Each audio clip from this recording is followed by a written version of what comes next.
Well, you soon have more options when taking the train to and from Chicago. U.S. Senator Dick Durbin was in Quincy today to talk about plans to provide more Amtrak service on the Illinois Zephyr route.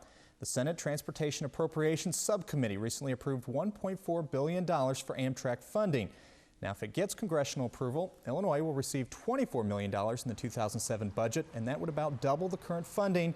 And that means an extra train route is expected to run daily between Quincy and Chicago as early as October if the funding holds. And joining us in studio, we welcome Senator Dick Durbin. Thanks for being with us. Thanks. So what kind of inspired a second train route? Was it high demand or a look at a possible getting business leaders an extra opportunity to get back and forth to Chicago? Both.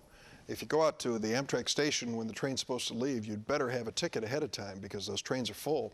We've seen almost 10% increase in the ridership in Amtrak trains across Illinois, certainly in western Illinois, where transportation has always been the key to the economy, good businesses and more jobs. We know Amtrak service is important. How in almost a year's time, though, do we go from the threat of losing Amtrak altogether to getting a second train route? It was a cooperative effort. First, in Washington, Congress, on a bipartisan basis, said to the president, we want Amtrak, even though the president's budget didn't provide. Then in Springfield, your local mayor, John Spring, went to Springfield, went to Senator John Sullivan and said, we need a commitment from the state.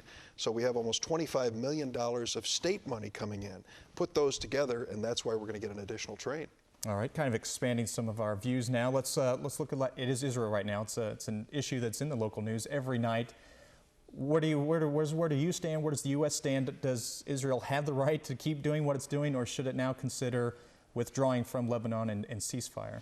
Well, I think we need a ceasefire. I think the killing should stop on both sides of the border. But in order for it to work and last, we need to have a force in southern Lebanon that will protect the Israeli northern border, as well as stopping Hezbollah from rearming. These Iranians are sending in all the rockets to fire on civilian populations in Israel. Sadly, they put those rockets right in the middle of civilian areas, so when the Israelis go after them, innocent people die.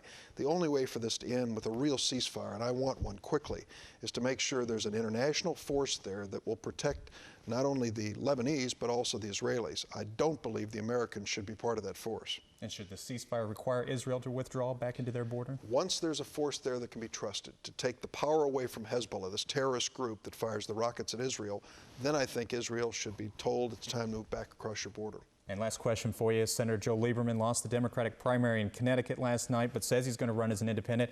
A lot of people let's say the experts looked at this as the referendum on the Iraq War. Are we going to see more of this come November? People speaking out on the war with their vote?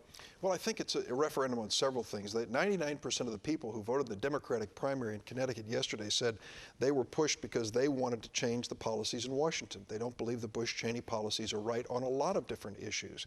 I called Joe Lieberman. He's my friend, and I supported him in the primary. I'm disappointed he lost, but I'm going to support the Democratic nominee now. I think that at this point we should rally behind him and make sure that we have a good, strong election result in November. All right, Senator Dick Durbin, thank you for being with us tonight. Thank you, Matt.